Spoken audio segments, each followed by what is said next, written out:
روزنامه گاردیان راپورتک بلاف کرده ده بحثا کنگره ریاض دو لودکه سوچی دکه و به هفتیه هری گرنگ جبو شر سوریه بناف دکه. دوی راپورت ده روزنامه گاردیان دبیجه. دوی هفتیه ده و چالاکین دیپلماسی گرنگ بینه کرن جبو خصنا فشار لسر همو آلیان جبو بداوی کرنا شر لسوریه و ریکفتن سر دستوره که کوی سروک رژیم سوریه بشار الاسد ده دستهلات بهیله.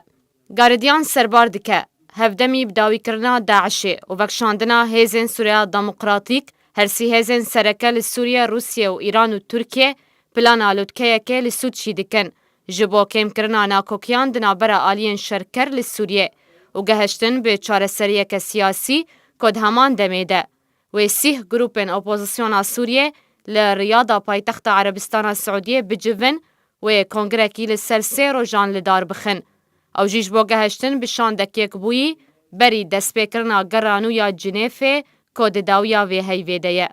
راپورتا گاردیان دبیجه لجم روسیه قاغذن فشاره هنه و دیاره که روسیه دخوازه لدروی پروسیا کنتوین یک بویی سرپرشتی آوه دکه چاره سریه که جکریزا سوری را بکه و هول دیده لگل هر دو دولتین هریمی ترکیه و ایرانه ریک بکه لسر چاره سریه.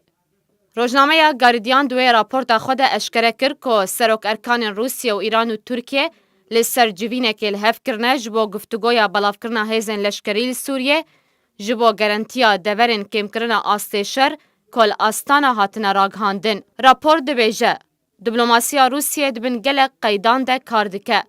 روسیه نه چار بو کنگره که هشت مهی بها تال دارخستن پاش بخه پشتی که ترکیه بجداریا پیده رد کرد و دسته بلندیا دانستاندنان یا اپوزیسیون سوریه او کنگر بایکوت کرد. هروها روزنامه گاردیان دبیجه که پلان جبو دانینا دستورانو یا سوریه لسود چی و بین سرماسه و باتین پیشوازی روحانی و اردوغان بکه و هرسی آلی لگوری اجنده این خوین تایبت ده بجدار ببن. ایران دخوازه هیزنوی لسوریه بمینه و دناوان هیزان دجی هیزن نزیکی سینور اسرائیل که او یک نتنه اسرائیل نراحت و دودلی دکه لی سعودیه جی نراحت دکه. ترکیه جی دخوازه روسیه پشتوانه کی پلان نوی به جبالا واسکرنا پیدل روش آوای کردستانه به تایبتی لترفعت و عفرینه. روزنامه گاردیان راپورت خواب آخافتن شاندر نافدولتی جبو سوریه استیوان دیمستورا بداوی کرد که دیمستورا زیده تری جاره که داخوازه جبو تین دکه جبو ورگرتن رواتیک نافدولتی و پشتوانی گروپین سوریه جبو راوستان ناشر لوی ولاتی. نالین حسن آرک